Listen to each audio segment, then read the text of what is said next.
Hi friends, you welcome to Guru Raghavendra Banking Coaching Center. So then we will discuss current affairs of September month. So ikkada you can have a look at this one, September 2025. So then it includes banking awareness, current affairs and RBI related circulars.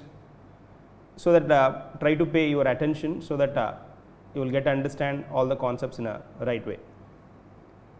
So like I am starting with the first and foremost one. NGO Educate Girls wins Raman Magsaysay Award. So we are very familiar with this Raman Magsaysay Award, because one of the familiar awards then we have seen ever, then which is called Asia's Nobel Prize. Asia's Nobel Prize, that is Raman Magsaysay Award. So which is generally then gives on the remembrance of the president of Philippines. So ఇది Philippines రాజు జ్ఞాపకార్థం ఇచ్చే ఒక award అనమాట. Seventh president పేరు రామన్ మెగ్సెసే అనమాట. ఆయన పేరు మీదుగా ఈ అవార్డుని అనౌన్స్ చేయడం జరుగుతుంది. So that is the importance of this particular award announces by the Philippines government. So it's a international award. We should consider it as an international award. For the first time, Indian non-profit organization, India's non-profit organization, that is Educate Girls. Educate Girls is a NGO, non-governmental organization, foundation to educate girls globally, and which is dedicated to the mobilize community and government resources for girls education. It's a NGO to focus on girls education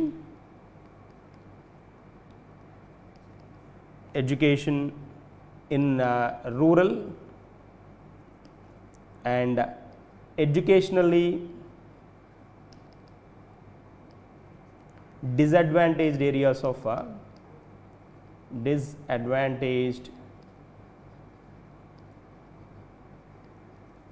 of India. So it has got this Educate Girls, NGO has got Raman Magsaysay Award this year. So 2025 Raman Magsaysay Award. This was announced by the Raman Magsaysay Foundation in general, and the foundation widely known as this particular foundation, Raman Magsaysay Foundation, widely familiar as a announcer of this particular prestigious award every year. So ఇక్కడ మనం కనుక observe చేస్తే ఈ particular educate Girls అనే ఈ ఎన్జిఓని this NGO officially was started by Safina Husain. She started this particular NGO which is located at Rajasthan, and then which found in 2007. So then this is the India's first NGO which has got India's first organization or NGO which has got Raman Magsaysay Award. That is also a special one here. In addition to this NGO, two persons has got a 2025 Raman Magsaysay Award. 2025 Raman Magsaysay. One is Shahina Ali from Maldives for her environmental work. She worked towards environmental work. For her environmental work, she got Raman Magsaysay this year. And the third one is Flaviano Antonio N. Villanueva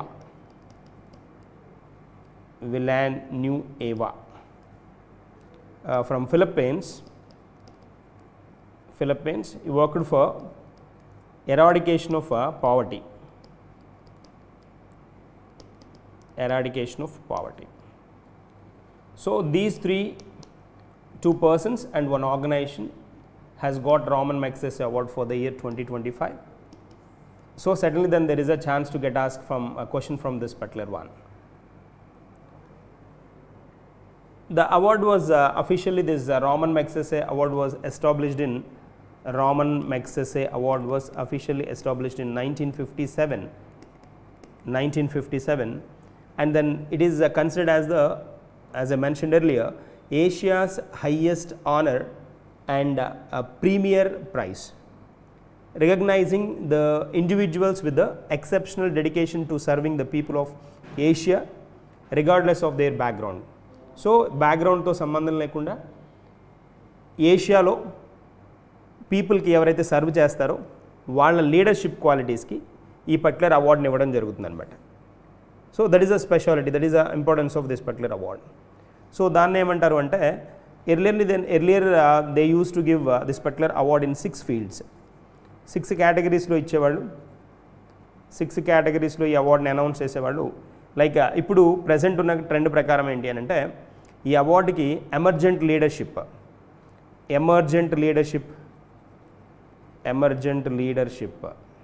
ఈ ఒక్క కేటగిరీలోనే ఇస్తున్నారనమాట. Emergent leadership ఎవరైతే serve చేస్తారో, పీపుల్కి serve చేస్తారో వాళ్ళకి ఈ award announce చేయడం జరుగుతుంది అనమాట. ఈ Raman Magsaysay award 2025 award 67th Raman Magsaysay award, 67వ రామన్ మ్యాగ్సెసే అవార్డు. దీన్ని అంతకుముందు 6 ఫీల్డ్స్లో ఇచ్చేవాళ్ళని చెప్పుకున్నాం. నోబెల్ ప్రైజ్ కూడా 6 ఫీల్డ్స్లో ఇస్తారు, ఇది కూడా 6 ఫీల్డ్స్లో ఇచ్చేవాళ్ళు. వాటిల్లో పబ్లిక్ సర్వీస్ ఒకటి ఉండేది, public service, journalism, leadership, so community leadership,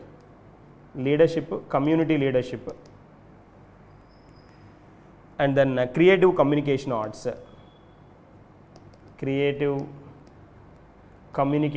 arts, and then ఇంకా దీనిలో అంటే లిటరేచర్ కూడా ఇచ్చేవాడు అనమాట. So literature, peace and understanding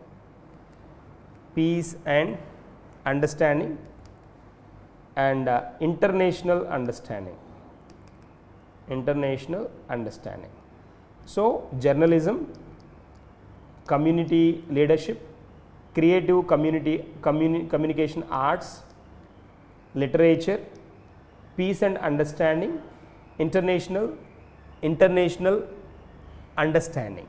So these 6 fields they used to give. ఇచ్చేవాళ్ళు ఒకప్పుడు, ఇప్పుడు 5 ఫీల్డ్స్లో ఇస్తున్నారు అనమాట. ఇప్పుడు ఇస్తుంది 5 ఫీల్డ్స్ కాదు, సింగిల్ ఫీల్డ్. అంతకుముందు 6 ఫీల్డ్స్లో ఇచ్చేవాళ్ళు, 6 కేటగిరీస్లో ఇచ్చేవాళ్ళు.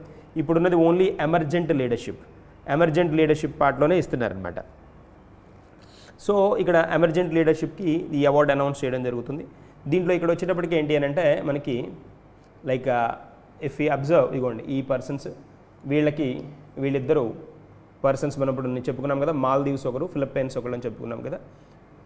So Shaheena Ali from Maldives and L Villanueva from Philippines అని చెప్పుకున్నాం. సో ఈయన అనమాట రామన్ మ్యాగ్సెసే, ఈ సింబల్తోనే ఉంటుందన్నమాట వీళ్ళకి ఇచ్చే ప్రైజ్ అంతా.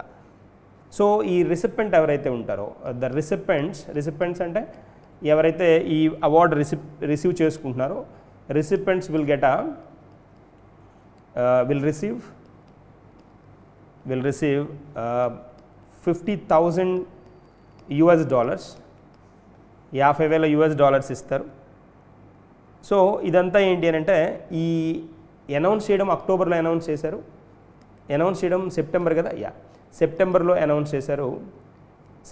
అనౌన్స్ చేశారు. దీన్ని ఇచ్చేది మాత్రం, అవార్డుని ఇచ్చేది ఎప్పుడు అంటే November 7th దాన్ని ప్రజెంట్ చేయడం జరుగుతుందన్నమాట. ఎక్కడ అంటే మనీలాలో ప్రజెంట్ చేస్తారు. So 67th Raman Magsaysay award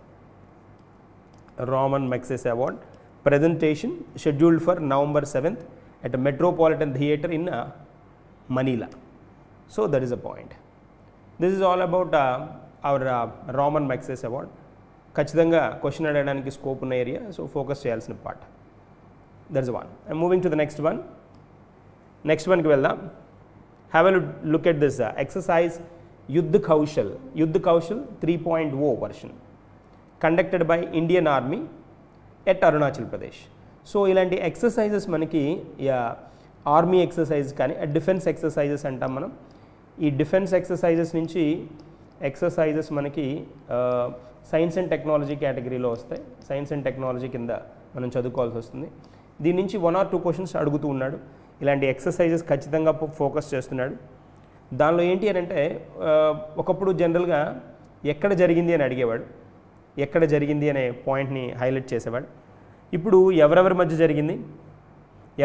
జరిగింది, ఎక్కడ జరిగింది అని అడగడానికి కూడా స్కోప్ ఉంటుంది. కాబట్టి ఈ డిఫెన్స్ ఎక్సర్సైజ్ ఎవరు, ఇండియన్ ఆర్మీ అని గుర్తుండాలి. అంటే ఆర్మీదా, నావీదా, లేకపోతే ఎయిర్ ఫోర్స్ దా అని తెలియాలి. కాబట్టి ఎక్కడ, at Arunachal Pradesh.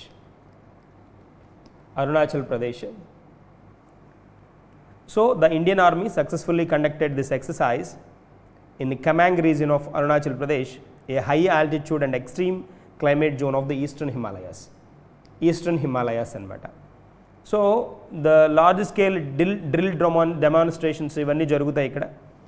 So dadapuga manaki infantry troops, army spare corps ee exercise lo palgonnayi.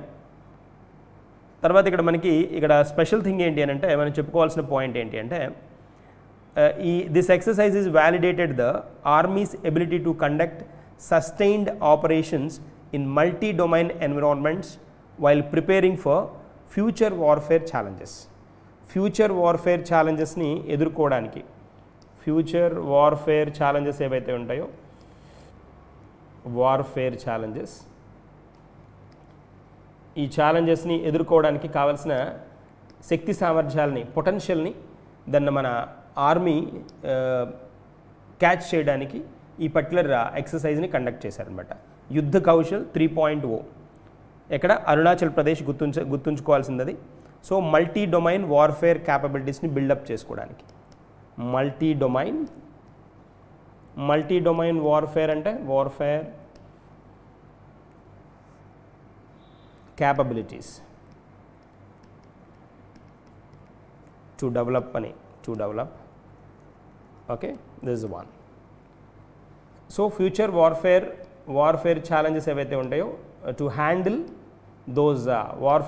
those future warfare challenges, this particular drill was conducted. So దీనిలో ఇన్ఫాంట్రీ ట్రూప్స్ పాల్గొన్నాయని చెప్పుకున్నాం. అంతేకాకుండా army's spear corps conducted this exercise with the Indo-Tibetan border police తోటి వీళ్ళు ఇక్కడ మనకి army, Indian army with the Indian Indo-Tibetan border police ITBP అంటాం. వీళ్ళతోటి army, Indian army with ITBP ఈ పర్టికులర్ ఈవెంట్ని కండక్ట్ చేయడం జరిగింది. ఎక్కడ అంటే at Arunachal Pradesh. That is a context. So moving to the next one చూద్దాం. Annual mela Patt festival PATT held in Bhaderwah of Jammu Kashmir. So ఇలాంటివి ఫెస్టివల్స్ అంటే ఇది నేషనల్ ఇష్యూ కిందకే వస్తుంది. నేషనల్ ఇష్యూ కిందే మనం డిస్కస్ చేయాలి. దీనిలో ఏంటి అని అంటే ఇలాంటి వాటిలో కొన్ని ఫెస్టివల్స్, కార్నివల్స్ కానీ స్పెషల్ వన్స్ ఏమైనా న్యూస్లో ఉంటే ఏ స్టేట్లో ఇది కండక్ట్ చేశారని అడుగుతాడు. యాన్యువల్ మేళా ఎవ్రీ ఇయర్ జరుగుతుంది. పాత్ ఫెస్టివల్ PATT అనమాట. పాత్ ఫెస్టివల్ ఎక్కడ అని అడుగుతాడు. మనకి is at Jammu and Kashmir union territory కదా, అక్కడ జరిగిందనమాట. So this particular festival is dedicated to Lord Vasuki Nag గాడ్కి డెడికేట్ చేయబడిన ఫెస్టివల్గా దీన్ని చెప్తారనమాట, వాసుకి నాగ్. ఈ సందర్భంగా వీళ్ళు ఏం చేస్తారు అంటే they highlight the Dhekko dance. This Dhekko dance where men and women of all communities participate together. Dhekko dance. ఈ డిక్కో డ్యాన్స్ని రీసెంట్గా ఏ స్టేట్ ఒక ఫెస్టివల్లో అబ్జర్వ్ చేయడం జరిగింది అని అడుగుతాడు. That is Jammu and Kashmir. Jammu and Kashmir. So this festival symbolises the peace, communal harmony, peace, communal harmony, cultural pride of Jammu Kashmir ga cheptaru. Jammu and Kashmir, that is one. Okay, so try to remember this name. Path Mela festival held in Bhaderwa of Jammu Kashmir. Moving to the next one, have a look at this particular one. Mukhyamantri Mahila Rozgar Yojana. Mukhyamantri Mahila Rozgar Yojana. Idi national issue kindake vastundi. Schemes anamata. State wise state schemes kinda manam discuss cheyali. State government introduce chese schemes kinda. Ante states importance manaki states importance national issues lo oka bhagam anamata idi. ఈ programme, ఈ ముఖ్యమంత్రి Mahila Rozgar Yojana scheme ఏ స్టేట్లో introduce చేశారని అడుగుతాడు. That is Bihar. So government will soon start the process of receiving application from interested women. ఎవరైతే interested women ఉంటారో వాళ్ళ దగ్గర నుంచి అప్లికేషన్స్ తీసుకుంటారు. తర్వాత దీనిలో ఏంటి అని అంటే ఎవరైతే సెలెక్టెడ్ విమెన్ ఉంటారో, సెలెక్టెడ్ విమెన్ అంటే ఈ ప్రోగ్రామ్ కింద సెలెక్టెడ్ విమెన్ ఎవరైతే ఉంటారో వాళ్ళకి ఎంప్లాయ్మెంట్ యాక్టివిటీ కింద ఫస్ట్ ఇన్స్టాల్మెంట్ 10,000 రూపీస్ని ప్రొవైడ్ చేస్తారనమాట. 10,000 రూపాయల సపోర్ట్ ఇస్తారు. So the nodal agency for this scheme will be nodal agency. ప్రతి ప్రోగ్రామ్కి నోడల్ ఏజెన్సీ ఉంటారు. ఇక్కడ నోడల్ ఏజెన్సీ ఎవరు అంటే rural development department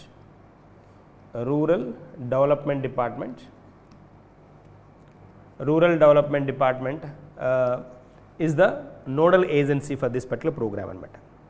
So further ga if they need itla ee first installment ichin tarvata if they really required further some amount anukondi will be given to the selected beneficiaries ki em chestaru ante 2 lakhs ద్వారా 2 lakhs daaka up to 2 lakhs anamata. Up to 2 lakhs will be given to the scheduled beneficiary. Under the scheme there will be development of local markets. ఈ programme ద్వారా ఏం చేస్తారు అంటే local markets ఉంటాయి కదా, local మార్కెట్స్ని develop చేస్తారు. దేనికి ఉద్దేశించిన ప్రోగ్రామ్ అని కూడా అడగడానికి స్కోప్ ఉంటుంది కాబట్టి then we have to focus on that. Local markets వీటిని ఏమంటామంటే హాత్ బజార్స్ అంటారు. హాత్ బజార్స్ అంటే ఇక్కడ వీళ్ళ చేతి పనివృత్తులు అంటే చేతి ద్వారా చేసిన వస్తువులు ఏవైతే ఉంటాయో, హ్యాండీక్రాఫ్ట్స్ ఏవైతే ఉంటాయో వాటిని వీళ్ళు ఈ అక్రాస్ ద విలేజెస్ ఆర్ టౌన్స్లో వీళ్ళు సేల్ చేసుకోవడానికి పాసిబిలిటీ కలిగిస్తారనమాట. అంటే లోకల్ మార్కెట్ ప్లేసెస్ని ప్రొవైడ్ చేస్తారు. The markets will be developed for the sale of the products made by the women. That's a point.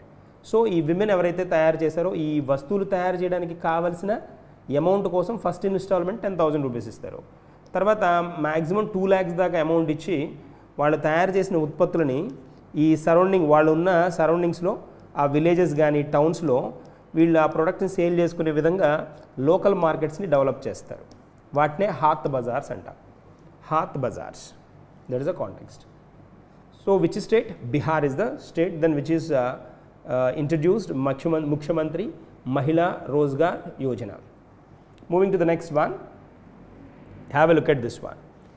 India has revealed its 73rd member contingent for the upcoming World Para Athletics Championship. So 73 member contingent 73 మందితో కూడిన తన గ్రూప్ని టీమ్ని దేనికి world para athletics ఛాంపియన్షిప్కి then India ready చేసింది అనమాట. అది పాయింట్ ఇక్కడ. సో ఈ championship is schedule to be held in New Delhi అనమాట. ఎక్కడ జరగబోతోంది? న్యూఢిల్లీలో జరగబోతోంది.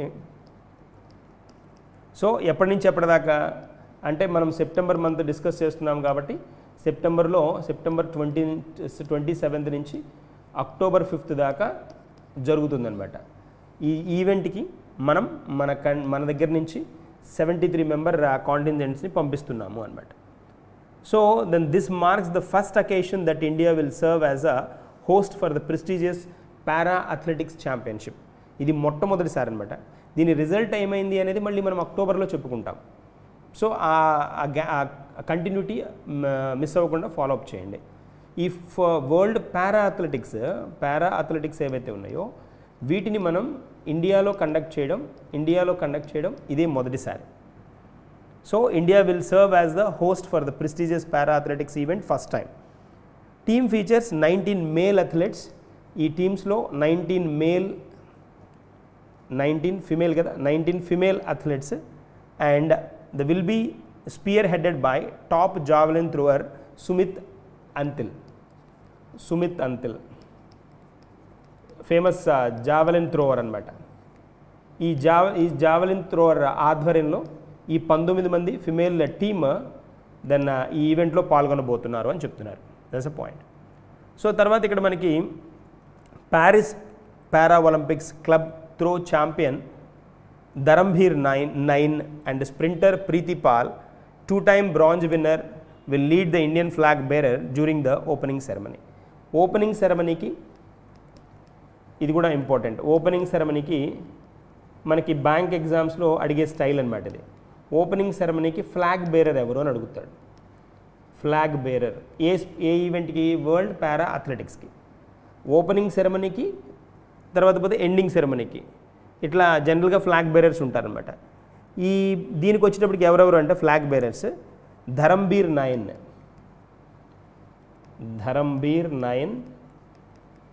అండ్ ప్రీతి పాల్ వీళ్ళనమాట. ధరంబీర్ నైన్ వచ్చేటప్పటికి ప్యారిస్ పారా ఒలింపిక్స్ ఛాంపియన్ అనమాట. థ్రోవర్ అనమాట. జావెలిన్ త్రో ఉంటుంది కదా, జావెలిన్ త్రో. తర్వాత ఈ ప్రీతి పాల్ వచ్చేటప్పటికి స్ప్రింటర్ అథ్లెట్ అనమాట, రన్నర్ అనమాట. ఓకేనా, that's one. This all about this world para athletics championship. So దీని గురించి ఎవరు ఎన్ని విన్ అయ్యారో ఈ ఇన్ఫర్మేషన్ మనం అక్టోబర్ 5th కాబట్టి అక్టోబర్ 1st వీక్ మనం చెప్పుకున్న ఇన్ఫర్మేషన్లో వీటిని ఇంక్లూడ్ చేసుకుందాం. That would be best option. Okay, moving to the next వన్కి వెళ్దాం. So justice Alok Aradhe and justice Vipul Manubhai Pancholi were sworn in as the judges of Supreme Court of India. So ఇక్కడ మనకి chief justice of India మనకి తెలుసు BR Gavai కదా, BR Gavai. So ఇక్కడ ఈ supreme court chief జడ్జెస్ని ఎన్నుకునే ప్రాసెస్ ఉంటుంది వాళ్ళకి. ఆ ప్రాసెస్ ద్వారా ఏం చేస్తారు అని అంటే ఒకళ్ళకి అపాయింట్మెంట్ ఇచ్చుకుంటూ వీళ్ళకి ఓత్ ప్రమాణ స్వీకారాన్ని చేయిస్తారు. ఎవరు? Chief justice of India. అట్లా ఇద్దరు కొత్త వాళ్ళు జాయిన్ అయ్యారనమాట. So there appointment the top court has reached the sanctioned strength. ఇప్పుడు 32 ఉండేది స్ట్రెంత్ జడ్జెస్ది. వీళ్ళిద్దరు ఇంక్లూజన్ తోటి ఏమవుతుందంటే ఇది 34కి చేరుతుంది అనమాట. 34 మంది చీఫ్ జస్టిస్తో కలిపి including chief justice including CJI the present number is 34 అనమాట, 34 అనమాట. సో వీళ్ళ గురించి మనం కనుక ఒకసారి చూస్తే ఈ ప్రాసెస్ అంతా అంటే ఈ సుప్రీంకోర్టులో వీళ్ళని ఇలా పర్సన్స్ని జస్టిసెస్గా ఎంచుకోవడానికి ది ఫాలో సుప్రీంకోర్టు కొలీజియం అనమాట. సుప్రీంకోర్టు కొలీజియం ప్రాసెస్ ఉంటుంది వాళ్ళకి, కొలీజియం. సో కొలీజియం ఉంటుంది, ఇది రికమెండ్ చేస్తూ ఉంటుంది అనమాట. కొలీజియం దీనిలో ఏంటంటే రిటైర్డ్ జడ్జెస్ వీళ్ళు ఉంటారు, ఒక టీమ్ లాగా ఫామ్ అయ్యి, ఒక గ్రూప్ లాగా, కమిటీ లాగా ఫామ్ అయ్యి వాళ్ళు ఏంటి అని అంటే ఎవరిని నెక్స్ట్ అపాయింట్ చేయాలనేది వాళ్ళు డిసైడ్ చేస్తారనమాట. సో వీళ్ళ నేమ్స్ని ఆగస్ట్ మంత్లోనే రికమెండ్ చేశారు. ఆగస్ట్ 25th వీళ్ళని రికమెండ్ చేశారు. అండ్ సెంట్రల్ గవర్నమెంట్ వచ్చేటప్పటికి ఆగస్ట్ 27th వీళ్ళని అప్రూవ్ చేయడం కూడా జరిగింది. వీళ్ళ అపాయింట్మెంట్ వచ్చేటప్పటికి సెప్టెంబర్కి వెళ్ళిందనమాట. సో ఈయన వచ్చేటప్పటికి మనకి ఇక్కడ అలోక్ అరాధే ఇతను ఎవరు అని అంటే ఇతను chief justice of Bombay high court అనమాట. చీఫ్ జస్టిస్ ఆఫ్ ఇప్పుడు ఎక్స్ అనాలి కదా, chief justice of Bombay Bombay high court. Bombay high court యొక్క చీఫ్ జస్టిస్.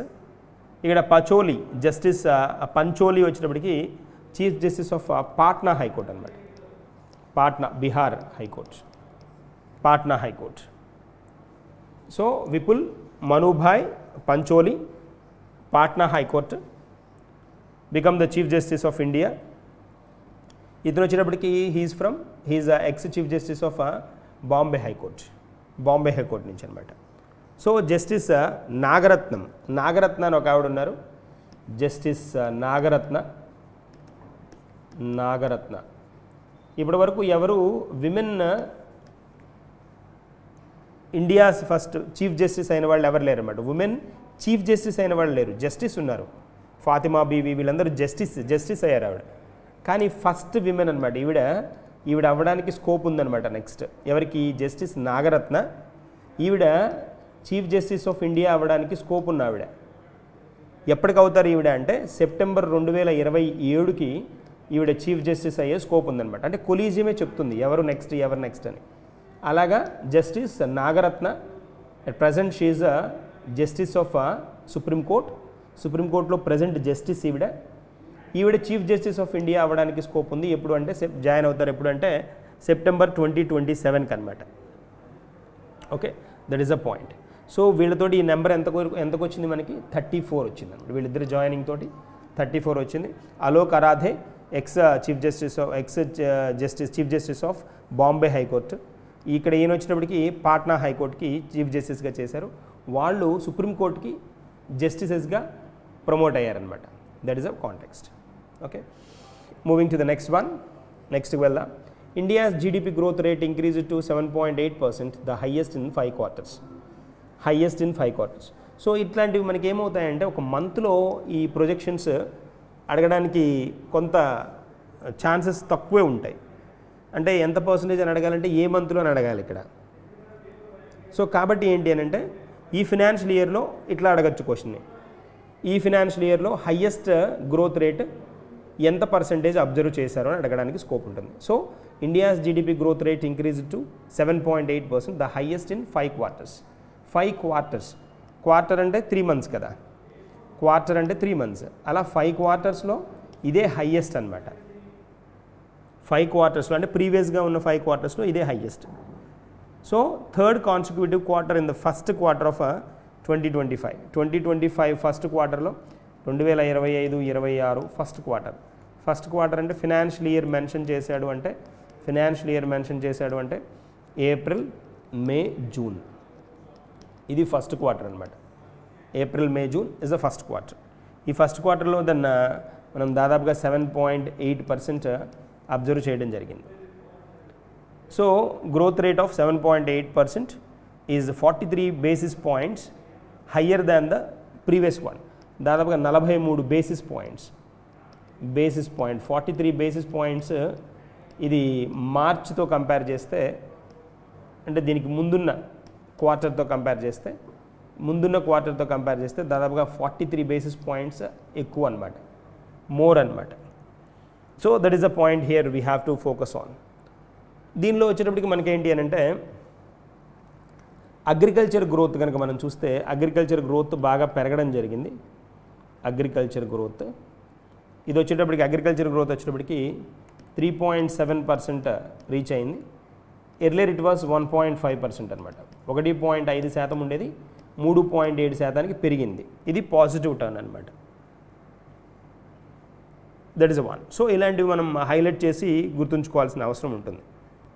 అయితే ఇక్కడ the quarterly estimates of GDP for the first quarter of the current fiscal year released by ఇది ఎవరు release చేస్తారు? ఈ రిలీజ్ చేసేది ఎవరు అంటే it's released by the ministry అన్నాం అనుకోండి. దీనికి రిలేటెడ్గా మినిస్ట్రీ ఎవరు అంటే MOSPI అంటాం, ministry of statistics and programme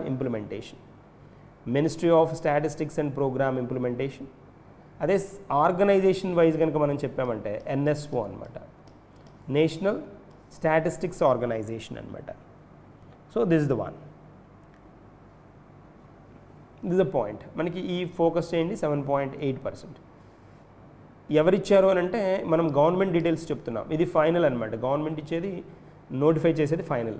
ఈ ఎన్ఎస్ఓనే మనకి మన జీడిపి ఎంత ఉందనే ఎస్టిమేషను, నేషనల్ ఇన్కమ్ ఎంత ఉందనే ఎస్టిమేషను, పర్ క్యాపిటా ఇన్కమ్ ఎంత ఉందనే ఎస్టిమేషను. సో ఈ ఎస్టిమేషన్స్ అన్నీ ఇచ్చేది ఎవరు అని అంటే నేషనల్ స్టాటిస్టికల్ ఆర్గనైజేషన్ అనమాట, ఎన్ఎస్ఓనే ఇస్తుందన్నమాట మనకి. ఓకేనా. సో ఇప్పుడు ఫాలో అవుతున్న సిస్టమ్ అంతా ఏంటి అంటే ఈ బేస్ కిందే మనకు వస్తుంది. వీళ్ళు ఏంటి అంటే they are proposing new base year, కొత్త బేస్ ఇయర్కి ప్రపోజ్ చేస్తున్నారు 2022-23. ఇప్పుడు మనం ఫాలో అవుతున్న బేస్ ఇయర్ 2011-12 ఫాలో అవుతున్నాం బేస్ ఇయర్ అనమాట. బేస్ ఇయర్ అంటే ఈ ఇయర్ ప్రైసెస్ తోటి కంపారిజన్ జరుగుతుంది. ఇప్పుడు ప్రజెంట్ బేస్ ఇయర్ దీన్ని ప్రజెంట్ బేస్ ఇయర్ దీనిగా తీసుకోవాలి అని ప్రపోజ్ చేస్తున్నారు. దట్ ఈస్ ద పాయింట్ అనమాట. సో నెక్స్ట్ వన్కి వెళ్దాం. So the central government's fiscal deficit reached 29.9% of the annual target by the end of July 2025. ఎంత పర్సెంటేజ్ అంటున్నాడు? The central government's fiscal deficit. ఈ ఫిస్కల్ డెఫిసిట్ అనేది ఏంటి అని అంటే మనకున్న డెఫిసిట్స్ అన్నింటిలోకి కొంచెం స్ట్రాంగ్ డెఫిసిట్గా చెప్తాం. మనకి జనరల్గా మనం బడ్జెట్లో రెవెన్యూ డెఫిసిట్, తర్వాత ప్రైమరీ డెఫిసిట్, ఫిస్కల్ డెఫిసిట్, ఈ 3 డెఫిసిట్స్ జనరల్గా చూస్తూ ఉంటాం. ఈ మూడింట్లోకి మోస్ట్ డేంజరస్ ఏది అంటే ఫిస్కల్ డెఫిసిట్ అనమాట. ఈ ఫిస్కల్ డెఫిసిట్ నుంచి బడ్జెట్లో బయటపడడానికి ఏం చేస్తున్నాం అనేది కూడా మనకి మన ఫినాన్స్ మినిస్టర్ అనౌన్స్ చేయాల్సిన అవసరం ఉంటుందన్నమాట. ఏం చేస్తున్నాం అనేది కూడా అనౌన్స్ చేయాలన్నమాట.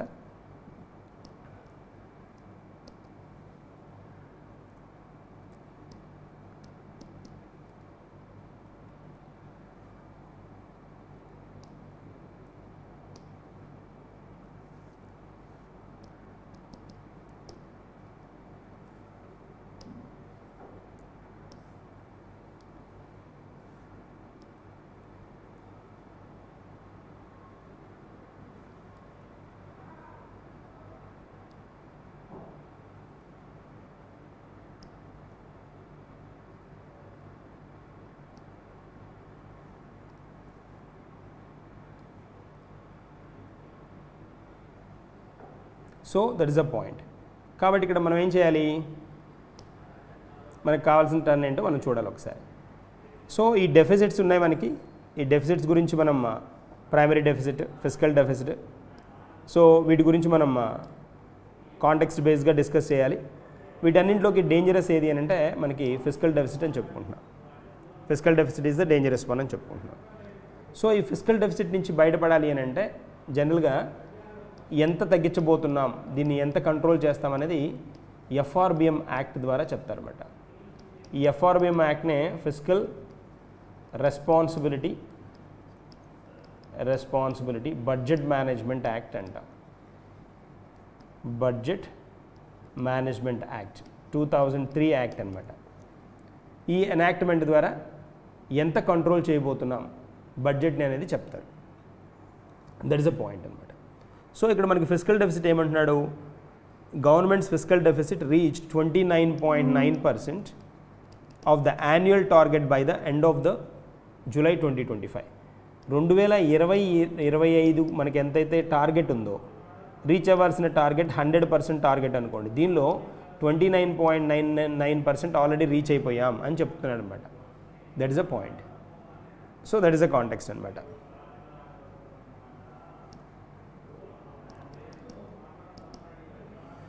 సో దీన్ని బేస్ చేసుకొని మనం కావాల్సిన పాయింట్స్ చూద్దాం ఒకసారి.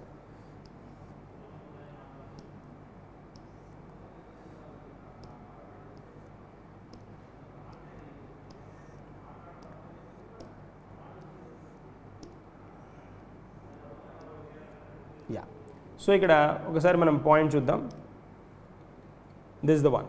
కొన్ని ఎడిషనల్ ఫీచర్స్, ఎడిషనల్ పాయింట్స్ మనం కొన్ని ఇక్కడ డిస్కస్ చేయాలి. ఫ్రమ్ ఏప్రిల్ టు మనం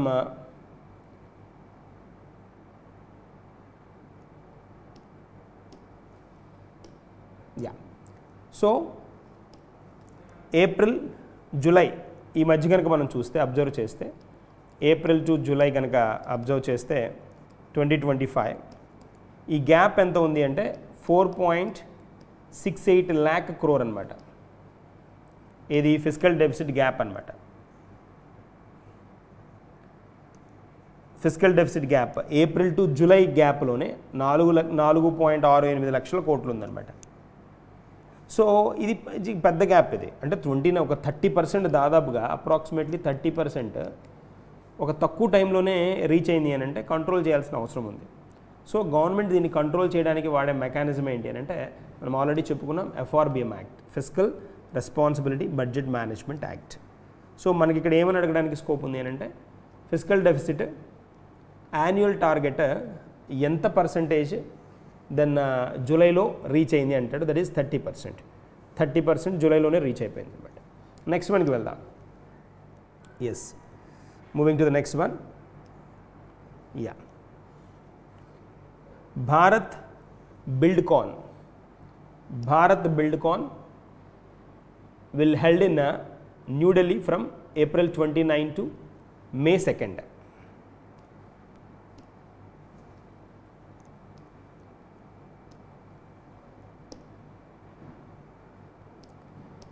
సో ఎప్పటి నుంచి ఎప్పటిదాకా? Yes, April 29th to May 2nd అనమాట. సో ఏంటది? భారత్ బిల్డ్కాన్. భారత్ బిల్డ్కాన్. సో ఇక్కడ ఇంటర్నేషనల్ బిల్డింగ్ మెటీరియల్స్ ఎగ్జిబిషన్ అనమాట. ఇది building materials exhibition. So event will attract దాదాపుగా 30,000 మంది ఇండియన్ విజిటర్స్ని. అంతేకాకుండా ఈ ట్రేడ్ ఫెయిర్ అనమాట, ట్రేడ్ ఫెయిర్స్గా చెప్తారు వీటిని. ట్రేడ్ ఫెయిర్ వాణిజ్యానికి సంబంధించిన ఒక ఫెయిర్ లాంటిది. అంటే మనకి ఫెయిర్ జరుగుతూ ఉంటాయి కదా, సో మనకి సంత లాంటిది అనమాట. సంత అంటారు ఫెయిర్ అంటే. సో అలాంటిది అనమాట. సో దీన్ని ఏంటి అని అంటే ద కామర్స్ మినిస్టర్ మనకి పీయూష్ గోయల్, కామర్స్ మినిస్టర్ పీయూష్ గోయల్ దీన్ని లాంచ్ చేశారనమాట. సో ఇక్కడ ఏంటి అని అంటే he said exhibition brings together global buyers, domestic participants and government procurement agencies అని. ఎక్కడ అని అడుగుతాడు, ఎక్కడ కండక్ట్ చేశారని అని అడుగుతాడు. న్యూఢిల్లీ భారత్ బిల్డ్కాన్. సో ఇక్కడ ఏంటి అని అంటే ఈ కంప్లీట్గా మనకి దేనికి సంబంధించింది అని అంటే ట్రేడ్ ఫెయిర్ అనమాట. It's a trade fair.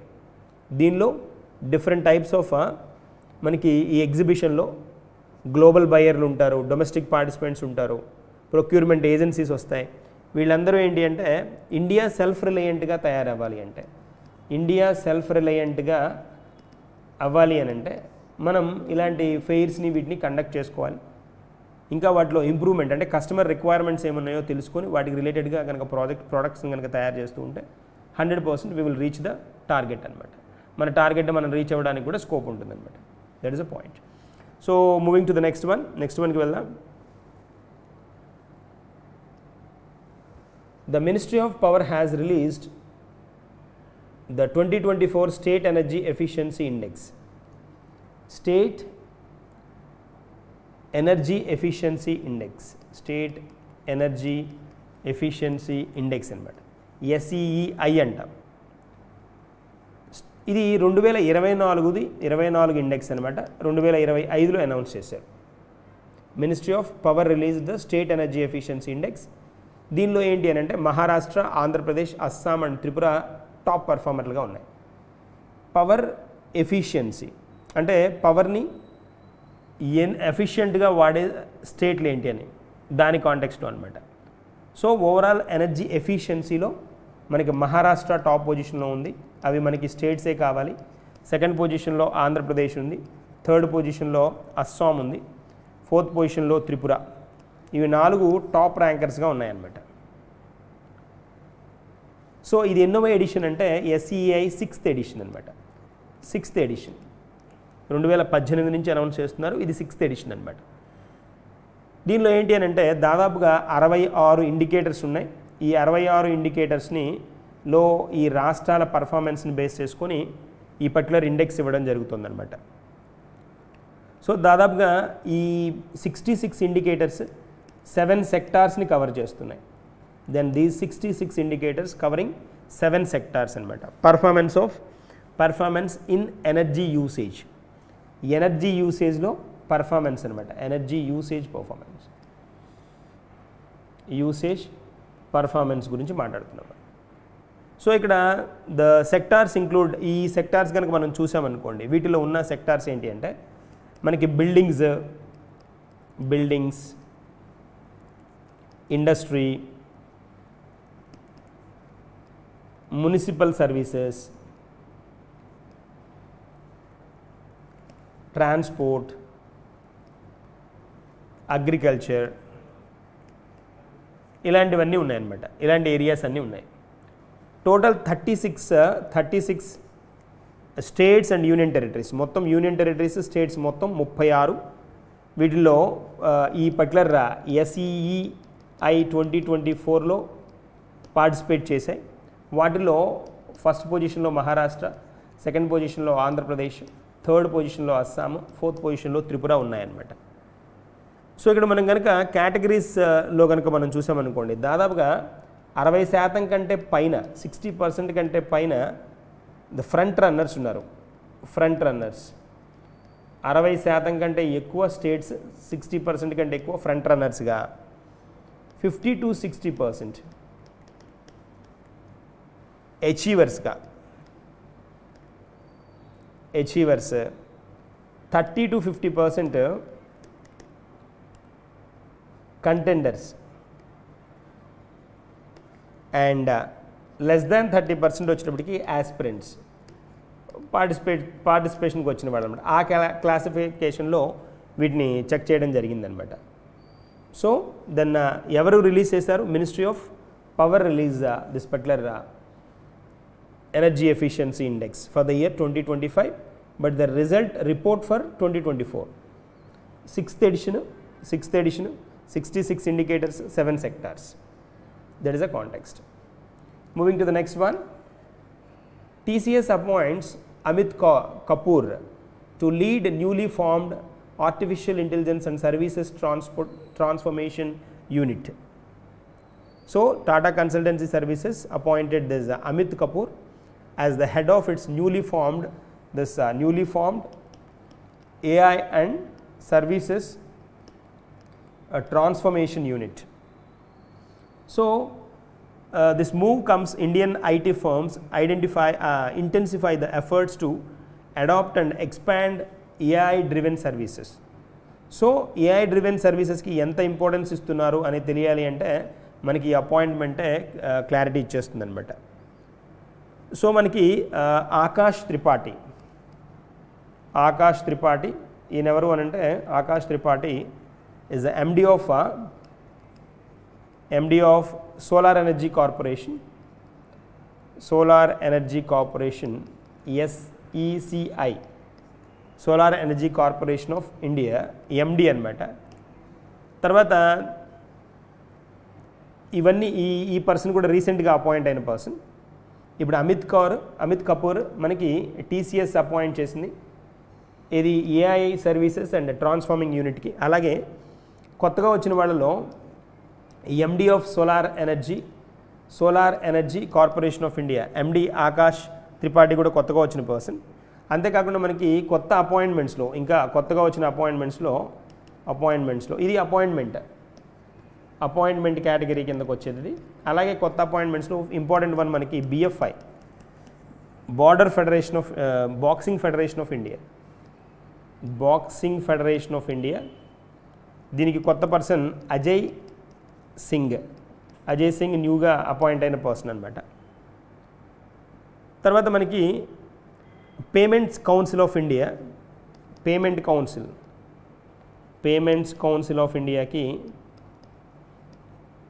ఇండియాకి కొత్త అపాయింట్మెంట్, చైర్మన్గా విశ్వాస్